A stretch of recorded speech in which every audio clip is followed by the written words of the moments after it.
Hi dear student, आज हम बात करेंगे भारत का स्थिति और विस्तार के बारे में। भारत विश्व के मानचित्र में किस जगह स्थित है और उसकी विश्व के मानचित्र में क्या स्थिति है, इसके बारे में अपन इस वीडियो में बात करने वाले हैं। सबसे पहले बात करते हैं अपन भारत पृथ्वी पर किस जगह स्थित है। जैसे ये पृथ्वी है आपकी, ठीक है, इसको दो भागों में बांटेंगे अपन। एक गोला है पूरा, पृथ्वी गोल गोल ही है पूरी, है ना। तो इसको दो भागों में अपन बांटेंगे। तो इस वाले भाग को बोलेंगे उत्तर दिशा में, इसलिए इसको बोलेंगे उत्तरी गोलार्ध। कौन सा गोलार्ध बोलेंगे इसको? उत्तरी गोलार्ध। और नीचे वाला जो है वो दक्षिणी गोलार्ध रहेगा, दक्षिणी गोलार्ध, ठीक है। अब इसमें भारत इस जगह स्थित है।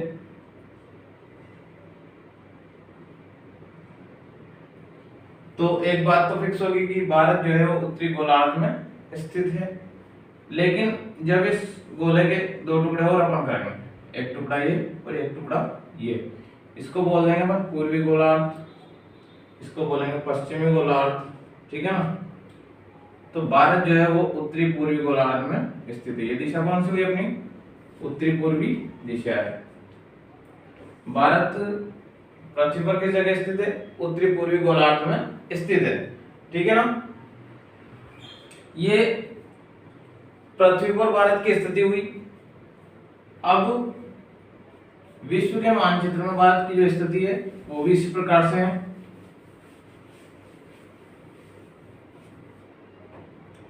जैसे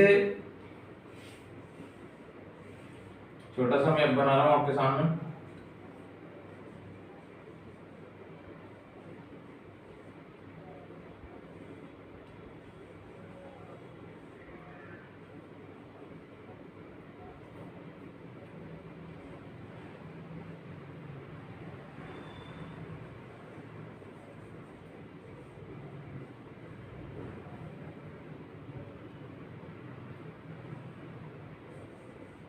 ये बन गया।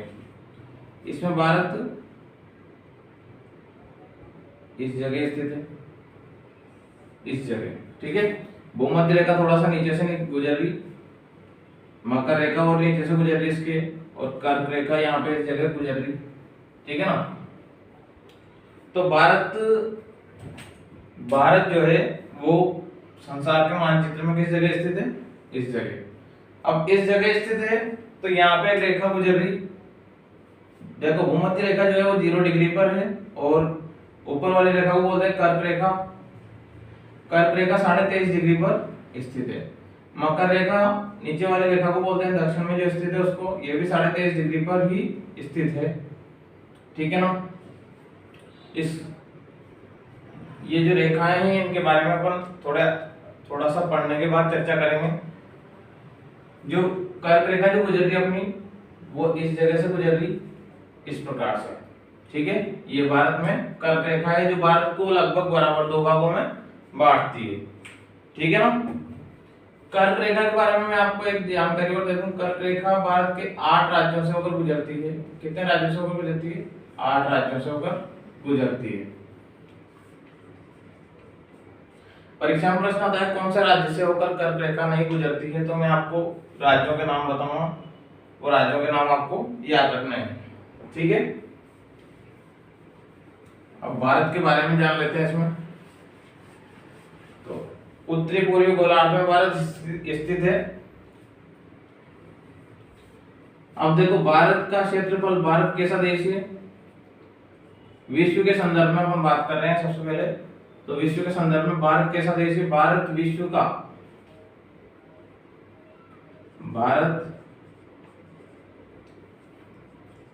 का 7वां बड़ा देश है।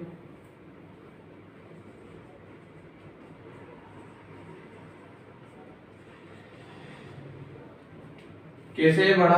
क्षेत्रफल की दृष्टि से। भारत का क्षेत्रफल कितना है? 32,87,263 वर्ग किलोमीटर। ठीक है, भारत का क्षेत्रफल कितना है अपना 32,87,263 वर्ग किलोमीटर। इसको आप निकाल सकते हो इसकी लंबाई और चौड़ाई से गुणा करके। ठीक है ना, लंबाई इंटू चौड़ाई करेंगे अपन तो क्षेत्रफल आ जाएगा, लंबाई इंटू चौड़ाई करेंगे तो। अब देखो लंबाई कितनी है भारत की, भारत की लंबाई ये भी आपको याद रखनी है। लंबाई है भारत की 3214 किलोमीटर, 3214 किलोमीटर। ठीक है ना, ये वर्ग किलोमीटर में नहीं आएगा क्योंकि लंबाई है केवल, इसलिए चौड़ाई भारत की चौड़ाई है 2933 किलोमीटर। इन दोनों को गुणा करेंगे अपन तो लगभग कितना क्षेत्रफल आएगा 32,87,263 किलोमीटर वर्ग किलोमीटर। भारत दुनिया के विश्व के 6 देशों से छोटा है केवल, बाकी सब देशों से बड़ा है। वो 6 देश कौन कौन से हैं वो बता देता हूं मैं आपको। सबसे बड़ा देश है रूस, फिर कनाडा, फिर चीन, फिर यूएसए संयुक्त राज्य अमेरिका, फिर ब्राजील, फिर ऑस्ट्रेलिया। इनको भी आप रख सकते हो आप। और अगला जो है वो भारत ही है, 7वां नंबर का देश अपना। रूस, कनाडा, चीन, यूएसए, संयुक्त राज्य अमेरिका बोल दो इसको आप, उत्तरी अमेरिका महाद्वीप में स्थित है देश। ब्राजील ये दक्षिण अमेरिका महाद्वीप में स्थित है। ऑस्ट्रेलिया, और 7वें नंबर पे कौन सा देश आता है, भारत आता है। ठीक है ना, भारत क्षेत्रफल की दृष्टि से विश्व का 7वां बड़ा देश है। आगे देखेंगे अपन, लंबाई और चौड़ाई की आपको मैंने बता दी। लंबाई और चौड़ाई देखो, लंबाई जो है वो कश्मीर से कन्याकुमारी तक है। ये लंबाई जो है अपनी वो कश्मीर से कन्याकुमारी तक पूरी है कंप्लीट। चौड़ाई जो है वो पोरबंदर गुजरात से अरुणाचल प्रदेश तक है। अरुणाचल प्रदेश भारत का सबसे पूर्वी राज्य है। इसी कारण अरुणाचल प्रदेश के बारे में कहा जाता है कि यह सूर्योदय का राज्य है। यहाँ सबसे पहले सूर्योदय का होता है अरुणाचल प्रदेश में होता है, और सबसे बाद में सूर्योदय होता है गुजरात में, पोरबंदर गुजरात में स्थित है। ये अपना सबसे पश्चिमी राज्य है, ये सबसे पूर्वी राज्य है, और जम्मू एंड कश्मीर सबसे उत्तरी राज्य है तथा तमिलनाडु सबसे दक्षिणी राज्य है। ये भी आप याद रख सकते हो। तो ये लंबाई और चौड़ाई और क्षेत्रफल तीनों चीजें आपको याद हो गई होगी कंप्लीट। इसके बाद देखो भारत के पड़ोसी देशों के बारे में पूछा जाता है। भारत के पड़ोसी देश, भारत के पड़ोसी देश सबसे पहले पाकिस्तान, जिसकी चर्चा दिन कभी भी होती रहती है हमेशा ही। पाकिस्तान, अफगानिस्तान, चीन, नेपाल, भूटान, म्यांमार, श्रीलंका और बांग्लादेश। ये भारत के पड़ोसी देश हैं सारी। पड़ोसी देश कौन कौन से हैं? पाकिस्तान, अफगानिस्तान, चीन, नेपाल, भूटान, बांग्लादेश, म्यांमार, श्रीलंका। ठीक है, ये सारे कौन से देश है? अपने पड़ोसी देश हैं। भारत के पड़ोसी देशों के बारे में अगर बताया जाए तो भारत के पड़ोसी देश कौन कौन से हैं? पाकिस्तान, अफगानिस्तान, चीन, नेपाल, भूटान, म्यांमार, श्रीलंका और बांग्लादेश हैं। ठीक है, अब देखो मैंने इसमें एक ब्लैक लाइन से इसको शेड कर रखा है। ये गुजरात अपना, गुजरात से लेकर ये पश्चिम बंगाल, पश्चिम बंगाल तक ये वाली जो लाइन है ये क्या दर्शा रही? ये दर्शा रही समुद्र तटीय रेखा। भारत की समुद्र तटीय रेखा कितनी लंबी है? गुजरात से लेकर पश्चिम बंगाल तक पूरी कंप्लीट फैली हुई है। और इस समुद्र तटीय रेखा की लंबाई मैंने यहाँ पे लिख रखी है आपके सामने 7516.6 किलोमीटर। ये इसमें आपके अंडमान और निकोबार द्वीप समूह जो दे रखे हैं ये इनकी, और लक्षद्वीप, ये लक्षद्वीप एक द्वीपों का समूह है, इनकी भी साथ में जोड़कर जो लंबाई दे रखी है वो 7516.6 किलोमीटर है। ठीक है, ये सारे द्वीप भी इसमें आ जाते हैं। ये वाला जो क्षेत्र है ये समुद्र तटीय व्यापार के लिए भी प्रसिद्ध है। इसके बाद यहाँ से ऊपर वाला क्षेत्र है ये उत्तरी भारत के रूप में जाना जाता है। कर्क रेखा यहीं पे निकल रही है, भारत को 2 भागों में विभाजित इसलिए करती है। ठीक है ना। आगे भारत की कुल स्थलीय सीमा कितनी है? 15,200 किलोमीटर टोटल, 7,516.6 किलोमीटर तक ये है। इसके बाद ये वाली पूरी सीमा जो है ऊपर दे रखी, ये सारी सीमा कितनी है? 15,200 किलोमीटर। देखो भारत सबसे बड़ी अंतरराष्ट्रीय सीमा किस देश के साथ बनाता है?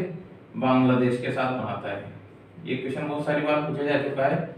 भारत जो है सबसे बड़ी अंतरराष्ट्रीय सीमा किस देश के साथ बनाता है? तो वो है अपना बांग्लादेश, 4096 किलोमीटर। ठीक है। और भारत और पाकिस्तान के बीच जो सीमा है उस सीमा को बोलते हैं रेड क्लिफ रेखा।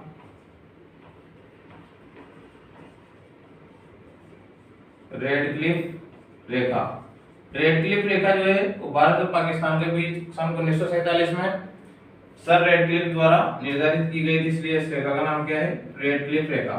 ठीक है। इसकी लंबाई है 3310 किलोमीटर। राजस्थान के संदर्भ में बात करें तो 1070 किलोमीटर। राजस्थान में रेड क्लिफ रेखा की लंबाई कितनी है? 1070 किलोमीटर। रेड क्लिफ रेखा पर कौन कौन से राज्य स्थित है? ये क्वेश्चन पूछा जाता है। जम्मू एंड कश्मीर, हिमाचल प्रदेश, पंजाब, राजस्थान और गुजरात। गुजरात में पाकिस्तान और भारत के बीच में सीमा है, उसको बोलते हैं सर क्रिक रेखा। कौन सी रेखा बोलते हैं उसको? सर क्रिक रेखा। ठीक है। भारत और चीन के बीच में जो रेखा है वो अंतरराष्ट्रीय रेखा, उसको बोलते हैं मैकमोहन रेखा। ये भी आप अलग से याद रख सकते हो जानकारी के लिए। भारत और चीन के बीच में जो रेखा है उसको कौन सी रेखा बोलते हैं अपन? मैकमोहन रेखा। देखो भारत और अफगानिस्तान के बीच में पहले एक सीमा हुआ करती थी जो जिस पर अभी वर्तमान में पाकिस्तान का कब्जा है। तो पाकिस्तान और अफगानिस्तान के बीच में इस जगह एक सीमा है जिसको बोलते हैं डुरंड रेखा। कौन सी रेखा बोलते हैं इसको? डुरंड रेखा। ठीक है ना। इसकी लंबाई 80 किलोमीटर। कितनी है? 80 किलोमीटर। ठीक है ना। ये सारी सीमाएं आपको मैंने बता दी। इसमें पड़ोसी देश भी आपको याद रखना है।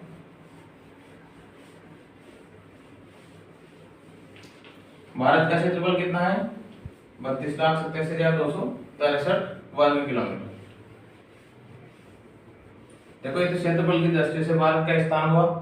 कौन से स्थान पर भारत? 7वें स्थान पर क्षेत्रफल की दृष्टि से। अब जनसंख्या की दृष्टि से अगर बात करें तो जनसंख्या की दृष्टि से भारत जो है वो दूसरे स्थान पर है। जनसंख्या की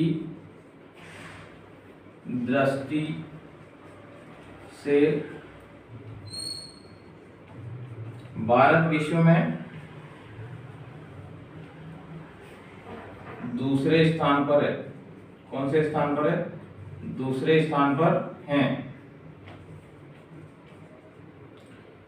सबसे ज्यादा जनसंख्या वाला देश जो है वो चीन है अपना। ठीक है। चीन की जनसंख्या लगभग 135 करोड़ के लगभग है। चीन पहले स्थान पर है। चीन की जनसंख्या है 135 करोड़। ठीक है। भारत की जनसंख्या 121 करोड़ 2011 के अनुसार मानी जाती है। 121 करोड़। 121 करोड़ भारत की जनसंख्या है। विश्व का दूसरा सबसे ज्यादा जनसंख्या वाला देश कौन सा हो गया? भारत हो गया अपना, है ना। चीन और भारत दोनों देश जो है वो एशिया महाद्वीप में ही पाए जाते हैं। विश्व में 7 महाद्वीप होते हैं। ये जानकारी मैं आपको बता दूं। विश्व में कितने महाद्वीप होते हैं? 7 महाद्वीप और 5 महासागर होते हैं। अभी अपन भारत के बारे में बात करें, भारत जो है वो एशिया महाद्वीप में स्थित है और भारत कौन से नंबर का देश है? दूसरे नंबर का देश है जनसंख्या की दृष्टि से और क्षेत्रफल की दृष्टि से 7वां बड़ा देश है। ठीक है, इसके बाद भारत के दक्षिण में जितने भी राज्य है, अधिकांश राज्य समुद्र तटीय सीमा बनाते हैं। ठीक है, समुद्र तटीय सीमा बनाते हैं। भारत जो है 3 ओर से समुद्र से घिरा हुआ है। इसमें देखो, एक तरफ तो अरब सागर है, दिख रहा होगा आपको, दूसरी तरफ बंगाल की खाड़ी है, एक तरफ हिंद महासागर है। तो 3 ओर से जो घिरा होता है स्थलखंड, उसको क्या बोलते हैं? 3 ओर से जल से घिरा क्षेत्र, जल से घिरा क्षेत्र क्या कहलाता है? प्रायद्वीप कहलाता है। ठीक है, ऐसा क्वेश्चन पूछा जाता है। 3 ओर से जल से घिरा क्षेत्र क्या कहलाता है? प्रायद्वीप कहलाता है। प्रायद्वीप इसको बोलते हैं प्रायद्वीपीय भारत। क्या बोलते हैं इसको? प्रायद्वीपीय भारत। इसीलिए बोलते हैं क्योंकि ये 3 ओर से जल से घिरा हुआ है।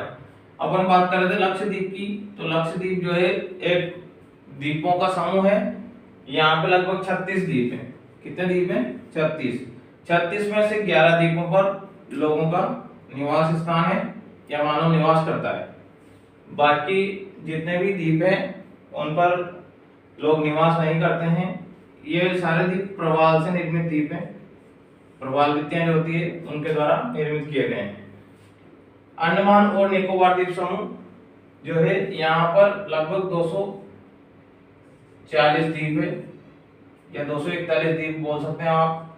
241 द्वीप हैं टोटल अंडमान और निकोबार द्वीप समूह में। सबसे बड़ा द्वीप जो है उसका नाम है निकोबार, ग्रेट निकोबार द्वीप सबसे बड़ा द्वीप है। और सबसे दक्षिणी बिंदु जो है ये अभी वर्तमान में डूब चुका है।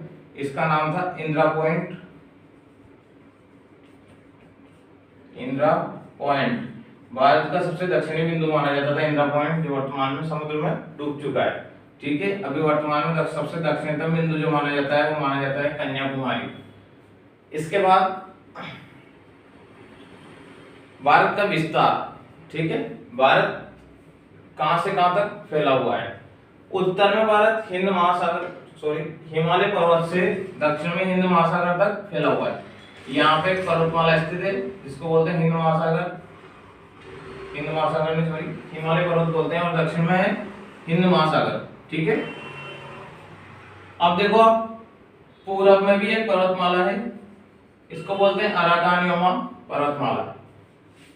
म्यांमार और भारत के बीच की सीमा को निर्धारित कौन सा पर्वत करता है? अराकान योमा पर्वत, अराकान योमा पर्वत। ठीक है, पश्चिम में एक मरुस्थल स्थित है जो बहुत ज्यादा विस्तृत भाग में फैला हुआ है। भारत और पाकिस्तान दोनों क्षेत्रों में फैला हुआ है, इसको बोलते हैं थार का मरुस्थल। ठीक है, अब देखो, भारत का अक्षांशीय विस्तार दे रखा है। भारत का अक्षांशीय विस्तार जो है वो 8 डिग्री 4 मिनट से 37 डिग्री 6 मिनट उत्तरी अक्षांश और 68 डिग्री 7 मिनट से 97 डिग्री 25 मिनट पूर्वी देशांतर के मध्य भारत स्थित है। ग्लोब जो होता है उसमें आड़ी रेखाएं जितनी भी होती है, आड़ी रेखाओं को बोलते हैं अपन अक्षांश रेखाएं। तो अक्षांश 8 डिग्री अक्षांश 8वें नंबर की जो अक्षांश रेखा है वो और 4 मिनट और 37 डिग्री 6 मिनट के बीच जो अक्षांश रेखाएं जितनी भी अक्षांश रेखाएं हैं वहां पे भारत स्थित है। ठीक है, और देशांतर रेखाएं होती है उनको खड़ी रेखाएं बोलते हैं। ग्लोब में खड़ी रेखाओं को क्या बोलते हैं? देशांतर रेखाएं बोलते हैं। वो 68 डिग्री 7 मिनट से 97 डिग्री 25 मिनट के बीच स्थित है। ठीक है, अब देखो देशांतर रेखाएं क्या बताती है? देशांतर रेखाएं अंतर बताती है, समय के बीच का अंतर। भारत की एक मानक समय रेखा है जो लगभग उत्तर प्रदेश के इलाहाबाद नामक स्थान से गुजरती है, इस जगह से। इस रेखा को बोलते हैं 82.5 डिग्री पूर्वी देशांतर रेखा। इस रेखा को कौन सी रेखा बोलते हैं? 82.5 डिग्री पूर्वी देशांतर रेखा। भारतीय मानक समय रेखा बोलते हैं इसको। कौन सी रेखा बोलते हैं इसको? भारतीय मानक समय रेखा। ठीक है, अपना जो टाइम चलता है वो टाइम इसी रेखा से निर्धारित किया गया है। देशांतर रेखाएं समय का निर्धारण करती है, जबकि अक्षांश रेखाएं जो है वो दिन रात परिवर्तन और ऋतु परिवर्तन में सहायक हैं तथा जलवायु प्रदेश भी बताती है अक्षांश रेखाएं। ये भी आपको ध्यान रखना है इसमें। तो भारत के बारे में आपको ये पता चल गया होगा कि भारत की स्थिति क्या है विश्व में, इसका क्षेत्रफल कितना है, इसकी जनसंख्या कितनी है, विश्व में ये कौन से स्थान पर है जनसंख्या की दृष्टि से और क्षेत्रफल की दृष्टि से कौन से स्थान पर है। ये सारी चीजें आपको इसमें याद हो जाएगी। इसके बाद नेक्स्ट वीडियो लेकर आऊंगा मैं जल्दी। धन्यवाद।